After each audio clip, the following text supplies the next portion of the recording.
بسم اللہ الرحمن الرحیم رب اشرح لی صدری ویسر لی امری واحلل عقدۃ من لسانی یفقہوا قولی۔ آج ہم جس جنگ کی بات کریں گے وہ اسلام کی دوسری بڑی جنگ تھی، جس کو غزوہ احد کہا جاتا ہے، اس کے اپنے مقام کی وجہ سے۔ غزوہ احد جو تھی وہ جیسے حضرت عمر نے جنگ بدر میں پیشن گوئی یا ایک اندیشہ ظاہر کیا تھا کہ جن جن کفار کو ہم لوگ معاف کر رہے ہیں وہ اگلے سال دوبارہ پوری طاقت کے ساتھ جمع ہو کے واپس آئیں گے، اور ہوا بھی یہی کہ وہ سارے کفار یا ابو سفیان کی قیادت میں جمع ہوا ہے۔ انہوں نے کہا کہ اگر تم سفر کا بیڑا اٹھاتے ہو تو ہم لوگ جو ہیں وہ تمہارے ساتھ مل کے پچھلے بدر کے زخموں کا بدلہ لینے کے لیے تیار ہیں۔ تو پھر ہوا اس طرح کہ 3,000 لوگ جس میں سے 700 ایسے تھے جن کی پورا جسم لوہے کی ڈھالوں میں اور باڈی آرمر میں تھا، خود پہنے ہوئے تھے انہوں نے، اور 2,000 ان کے ساتھ تازہ دم گھوڑوں والے سوار تھے، اور کل تعداد جو تھی وہ 3,000 کے لگ بھگ تھی۔ وہ مسلمانوں پر حملہ کرنے کے لیے آیا تو مسلمانوں نے مشورہ کیا، رسول اللہ اور اکابر صحابہ کی رائے یہ تھی کہ مدینہ میں رک کر اس حملے کو ڈیفینڈ کیا جائے، لیکن کچھ نوجوان جو نئے مسلمان ہوئے تھے انہوں نے یہ کہا کہ نہیں، رسول اللہ صلی اللہ علیہ وسلم ہم تو آگے بڑھ کے دشمن سے کھل کر لڑیں گے، اور وہ بہت زیادہ جوش میں تھے، اور کیونکہ نئے مسلمانوں کی تعداد زیادہ تھی تو ان کی رائے اکثریتی رائے بھی تھی۔ حضرت عمر، حضرت حمزہ سے جب پوچھا گیا، حضرت ابو بکر سے جب پوچھا گیا تو ان سب نے یہ رائے دی کہ ہمیں مدینہ کے اندر رک کے لڑنا چاہیے، لیکن بہرحال حضور صلی اللہ علیہ وآلہ وسلم نے ان نوجوان مسلمانوں کو سکھانا بھی تھا، ایک اسلام کی تربیت بھی ہونی تھی، کیونکہ شاید حضور صلی اللہ علیہ وسلم کو اس جنگ کا نقشہ جو ہے وہ کسی حد تک معلوم تھا۔ تو رسول اللہ صلی اللہ علیہ وسلم نے پھر یہ فیصلہ کیا کہ جو اکثریت کی رائے ہے اس کو پسند کر کے ہم باہر نکل کر احد کے مقام پر کفار کو روکیں گے۔ جب اس سارے فیصلے کے بعد رسول اللہ صلی اللہ علیہ وآلہ وسلم 2 ڈھالیں پہن کے باہر آئے تو جو نوجوان صحابہ تھے انہیں اندازہ ہوا کہ اگر اللہ کا نبی 2 ڈھالیں پہنا ہوا ہے، 2 خود پہنا ہوا ہے، تو یہ کتنا سیریس معاملہ ہوگا۔ تو انہوں نے آ کے معذرت کی کہ رسول اللہ صلی اللہ علیہ وسلم ہمیں معاف کر دیں، جو آپ کا فیصلہ ہوا ہم مانیں گے۔ تو رسول اللہ نے کہا اب ایک نبی جب ایک فیصلہ کر لیتا ہے، اللہ کا نبی تو اس سے پیچھے نہیں ہٹتا، اب ہم ان کو احد کے مقام پر جا کر روکیں گے۔ یوں 700 مسلمان جن میں سے صرف 100 سوار تھے اور صرف 100 کے پاس باڈی آرمر تھا، وہ نکل کر احد کے مقام پر پہنچے۔ رسول اللہ صلی اللہ علیہ وسلم نے اپنی صفوں کو اس طرح پھیلایا کہ احد کی پہاڑی کو اپنی پشت پر رکھا، اور پہاڑی میں ایک باریک سی گھاٹی تھی جس سے دشمن کے حملہ ہونے کا خطرہ تھا، تو وہاں عبداللہ بن جریر کو 50 تیر اندازوں کے ساتھ وہاں متعین فرمایا اور ہدایت کی سب کے سب کو کہ دیکھو ہم جنگ ہار رہے ہوں، ہم جیت رہے ہوں، ہم سارے کٹ چکے ہوں، تم اس گھاٹی کو مت چھوڑنا۔ اور اس کے بعد جنگ شروع ہوئی۔ سب سے پہلے کفار سے ایک جوشیلا تیغ زن نکلا، اور اس نے کہا کون مجھ سے لڑے گا، اور وہ حضرت حمزہ کی تلوار میں کے ایک وار سے ہلاک ہو گیا۔ اس جنگ کے شروع ہونے سے پہلے کا ایک بڑا دلچسپ واقعہ ہے کہ رسول اللہ صلی اللہ علیہ وسلم نے اپنی تلوار لہرائی اور کہا کہ کون اس تلوار کا حق ادا کرے گا۔ بہت سے صحابہ نے اس تلوار کو مانگا، مگر رسول اللہ صلی اللہ علیہ وسلم نے انکار کیا۔ آخر صف کے پیچھے سے ایک صحابی جنہوں نے لال کپڑا باندھا ہوا تھا اپنے جسم کے ساتھ، وہ اکڑتے ہوئے شان سے نکلے، انہوں نے رسول اللہ صلی اللہ علیہ وسلم سے کہا کہ رسول اللہ یہ تلوار آپ مجھے دیں، میں جانتا ہوں اس سے کس کو ہلاک کرنا ہے اور اس کی شان کیا ہے۔ کچھ صحابہ نے اعتراض کیا کہ یہ تھوڑا سا اکڑ کے چل رہے ہیں، کیا یہ مغرور چال تو نہیں ہے؟ تو رسول اللہ صلی اللہ علیہ وسلم نے فرمایا کہ جو شخص اللہ اور اس کے رسول کے ساتھ مل کے کفار سے جنگ کرنے کے لیے نکلا ہو اس کے لیے فخر جائز ہے۔ اور یوں وہ تلوار حضرت ابو دجانہ کو دے دی گئی، اور وہ تلوار لے کر صف میں واپس چلے گئے۔ اب پوری جنگ کا حال یہ ہے کہ حضرت ابو دجانہ جب بھی کسی کفار کے پاس پہنچتے تھے دیکھتے تھے کہ اگر یہ سردار نہیں ہے تو اس سے کہتے تھے تو یہاں سے چلا جا، میرے ہاتھ میں رسول اللہ صلی اللہ علیہ وسلم کی تلوار ہے، یہ میں نے کسی ایسے ویسے پر نہیں چلانی، اس سے میں نے کفار کے سربراہوں کو، سرداروں کو قتل کرنا ہے۔ پھر وہ ڈھونڈ کے دشمن کی صفوں میں گھس کے ایک ساتھ 5 6 8 لوگوں سے لڑتے ہوئے قتل اس کو کرتے تھے جو کفار کا سردار ہوتا تھا، تاکہ اس تلوار کی شان جو ہے وہ اسی طرح قائم رہے۔ اس میں ایک دوسرا واقعہ یہ کہ حضرت زبیر جو تھے وہ ایک بڑے بہادر اور جری صحابی تھے۔ وہ اتنے غصے میں تھے کیونکہ کفار کے طعنے ان کو پڑ رہے تھے کہ تم لوگ تعداد میں کم ہو، تم ہار جاؤ گے، تم لوگوں کے پاس تو ڈھالیں بھی نہیں ہیں، گھوڑے بھی نہیں ہیں، کہ لڑ کے ان کی تلوار کے جو تلوار جو تھی وہ آری بن گئی تھی، اس میں دندانے نکل آئے تھے. تو اچانک ایک قریشی تھا جس نے اپنے آپ کو اس طرح لوہے کے اندر پورا ڈھالا ہوا تھا کہ نہ اس پہ جب مسلمان تلوار مارتے تھے تو مسلمانوں کی تلوار ٹوٹ جاتی تھی، وہ لوہے کی کا خود نہیں ٹوٹتا تھا. نیزے مارتے تھے، نیزے ٹوٹ جاتے تھے. غرض یہ کہ وہ مسلمانوں کو شہید کرتا ہوا مسلمانوں کی صفوں کی طرف بڑھا اور چیخا کہ مجھ سے کون لڑ سکتا ہے. اس شخص کو تاریخ میں بوکرش کہا جاتا ہے. تو جب بوکرش آگے بڑھا اور مسلمانوں کی صفوں تک پہنچنے لگا اور کوئی بھی اس کو روکنے والا نہیں تھا، تو جھپٹ کر حضرت زبیر جو تھے وہ اس کے سامنے آ گئے.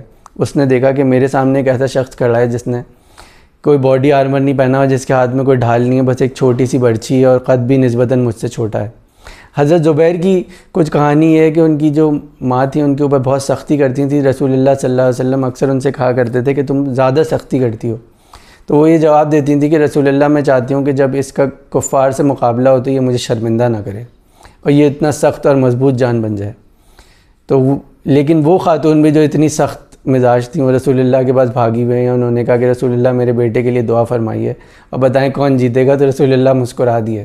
شاید ان کو آگے کا حال اس لڑائی کا معلوم تھا. بہرحال وہاں سے اس کی برچھی چلی، یہاں سے حضرت زبیر کی برچھی چلی اور مقابلہ ہوتا رہا. حضرت زبیر کو بچنا پڑ رہا تھا اور حضرت زبیر جب برچھی مارتے تھے تو وہ اس کے جسم سے ٹکرا کے واپس آ جاتی تھی. اچانک حضرت زبیر کو غصہ آیا. انہوں نے ایک ایسا داؤ چلا کہ دشمن کی برچھی اس کے ہاتھ سے نکل کر اچھلتی ہوئی دور جا گری. یہ 1 سیکنڈ حضرت زبیر کے لیے کافی تھا. جس سیکنڈ میں اس نے اپنی تلوار کے نیام میں ہاتھ ماری ہے، اس سیکنڈ حضرت زبیر نے پیترا بدلا اور طاق کے برچھی ان آنکھوں کے 2 سوراخوں میں ماری جو کہ نظر آ رہے تھے، اور وہ برچھی ٹوٹتی ہوئی آنکھوں کے سوراخوں سے ہوتی ہوئی اس کے سر کو پھاڑتی ہوئی اس کو ہلاک کرتی ہوئی نکل گئی. اس کی ڈھال اتنی سخت تھی کہ جب حضرت زبیر نے وہ برچھی کھینچی ہے تو برچھی آدھی ٹوٹ گئی تھی، آدھی ٹیڑھی ہو گئی تھی. اور پھر وہ برچھی اس جنگ کے بعد رسول اللہ نے ان سے لے لی، اور رسول اللہ نے جب ان سے وہ برچھی لے لی تو اس کے بعد حضرت ابو بکر نے اپنی خلافت میں لے لی، حضرت عمر نے اپنی خلافت میں لے لی، یہاں تک کہ حضرت عثمان کے پاس بھی وہ آدھی خلافت تک وہ برچھی رہی. اسی طرح جنگ چلتی رہی اور جنگ مسلمان جیت گئے. کفار بھاگنا شروع ہو گئے. جیسے ہی کفار بھاگنا شروع ہوئے تو جو گھاٹی پہ 50 تیر انداز بیٹھے ہوئے تھے انہوں نے یہ سوچا کہ اب تو جنگ ہم جیت چکے ہیں، ہم مال غنیمت جمع کرنے کا موقع ہے، تو اب ہم نیچے اترتے ہیں. حضرت عبداللہ بن جریر نے ان کو روکا اور کہا کہ رسول اللہ نے تم کو قسم دی ہے کہ تم لوگوں نے یہاں سے نہیں اترنا. لیکن ان میں سے کچھ لوگ ایسے تھے جو بہرحال اتر گئے، اور 50 کی بجائے ان کے ساتھ صرف 7 صحابہ رہ گئے جنہوں نے رسول اللہ صلی اللہ علیہ وسلم کی بات کو مانا. حضرت خالد اس وقت اسلام نہیں لائے تھے، حضرت اکرمہ بن ابی جہل اس وقت اسلام نہیں لائے تھے. یہ دونوں میمنہ اور میسرہ کی قیادت کرتے تھے اور بہت بڑے جنگی اسٹریٹجسٹ تھے. جب انہوں نے یہ دیکھا کہ ہماری فوج پیچھے ہٹ رہی ہے لیکن مسلمانوں نے اس گھاٹی کو خالی کر دیا ہے، تو اب تازہ دم گھوڑے لے کر گھومتے ہوئے واپس آئے اور گھاٹی کے پیچھے سے مسلمانوں کی پشت پہ حملہ کر دیا. وہ فوج جو اس وقت مال غنیمت سمیٹ رہی تھی اس کو یہ اچانک حملہ برداشت نہیں ہو سکا اور مسلمان آہستہ آہستہ پیچھے ہٹنے لگے، شہید ہوتے رہے. یہاں سے جب کفار نے دیکھا کہ پیچھے سے خالد کی فوجیں حملہ کر چکی ہیں تو وہ بھی ابی سفیان کی قیادت میں مسلمانوں پر حملہ کرنے کے لیے پہنچ گئے اور مسلمان بیچ میں دب گئے.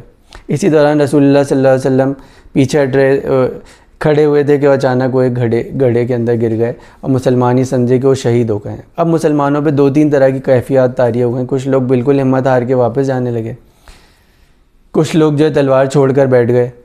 تو حضرت عمر کہتے ہیں کہ مجھ پر بھی ایک وقت ایسا طاری ہوا کہ میں مایوس تھا اور سوچ رہا تھا کہ اب رسول اللہ زندہ نہیں رہے تو اب کیا کریں. کہ اچانک انس بن حضر ایک صحابی ہیں، وہ میرے پاس آئے جنگ کے دوران، کہنے لگے کہ عمر کیا ہوا. تو حضرت عمر کہتے ہیں کہ میں نے ان سے کہا رسول اللہ زندہ نہیں رہے، اب جنگ کرنے کا کیا فائدہ. تو حضرت انس نے ان کو ایک دوسری ڈائمنشن دکھائی.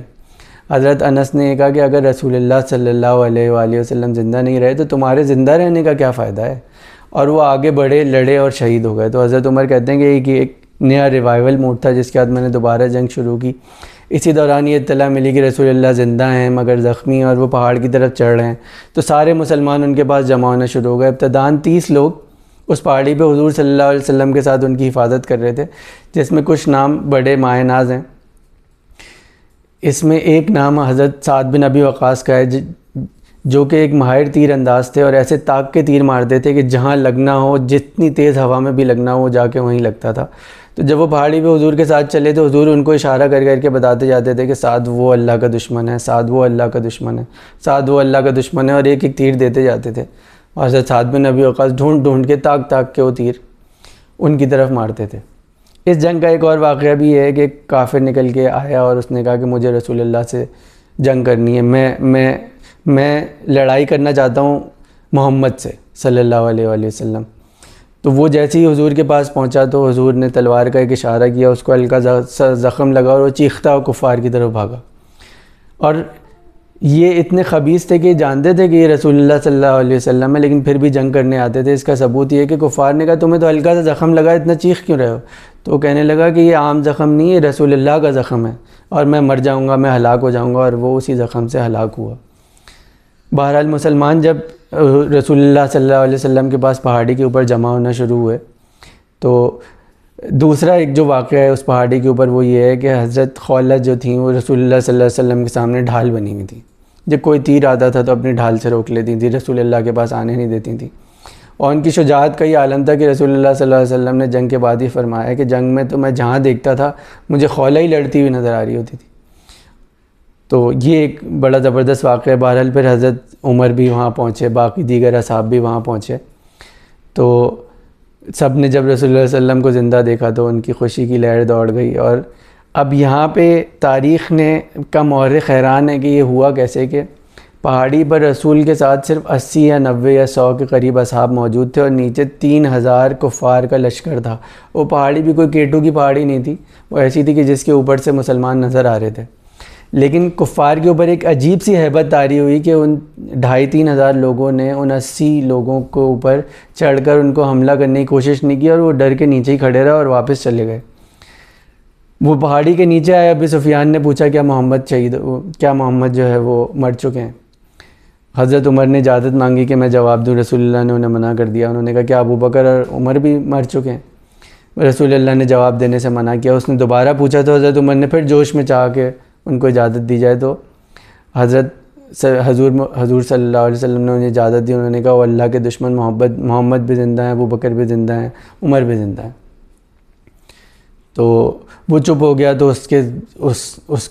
اس کے منہ سے نکلا کہ حبل کی جے ہو، جو ان کا بت تھا۔ تو حضرت عمر سے حضور نے کہا کہ اب تم جواب دو، تو حضرت عمر نے کہا کہ نہیں، اللہ اکبر، اللہ اکبر، اللہ اکبر۔ بہرحال کافی دیر تک کفار ہمت کرتے رہے کہ وہ کسی طرح ان 80 مسلمانوں کو ختم کر دیں اور یوں اسلام کا خاتمہ ہو جائے، لیکن کچھ ایسا خوف طاری ہوا کہ ان کو یہ ہمت ہو نہیں سکی اور وہ واپس چلے گئے۔ اور تاریخ دان اس بات پہ حیران ہے کہ یہ ہوا کیسے۔ شاید مسلمانوں کی شجاعت اور بہادری تھی، انہیں پتہ تھا کہ یہ 80 لوگ بھی ہم 3000 لوگوں کو مار سکتے ہیں۔ یوں اس جنگ کو مکمل ہار کبھی بھی تسلیم نہیں کیا گیا، کیونکہ آخری حملہ نہیں ہو سکا۔ اس جنگ کے ساتھ جڑا ایک بڑا حسین واقعہ ہے کہ رسول اللہ صلی اللہ علیہ وسلم کے پیشانی مبارک میں وہ دانتوں کے پاس جو ان کا خود تھا اس کا کچھ ٹکڑا گڑ گیا تھا اور وہ نکل نہیں پا رہا تھا۔ تو سب سے پہلے حضرت ابو بکر آگے بڑھے، اور کسی اوزار سے نہیں نکل رہا تھا، تو حضرت ابو بکر آگے بڑھے اور انہوں نے کہا کہ رسول اللہ صلی اللہ علیہ وسلم میں اپنے دانتوں سے اس کو کھینچ کے باہر نکالتا ہوں۔ تو حضرت ابو عبیدہ بےتاب ہو گئے اور کہنے لگے کہ ابو بکر تم تو ہر ثواب لے جانا چاہتے ہو، کچھ ہمیں بھی موقع دو۔ یہ کہہ کے حضرت ابو عبیدہ بن جراح جو تھے وہ حضور کے پاس آئے، انہوں نے اپنے دانتوں سے پکڑ کے اس کو کھینچا تو ان کے دندان مبارک شہید ہو گئے، لیکن وہ خود وہاں سے باہر نکل آیا۔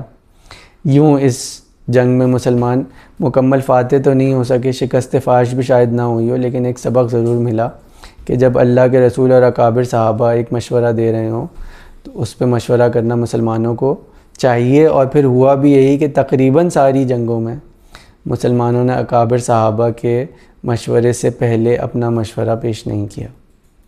یوں اس جنگ کا اختتام ہوا۔ وآخر دعوانا ان الحمد للہ رب العالمین۔ بسم اللہ۔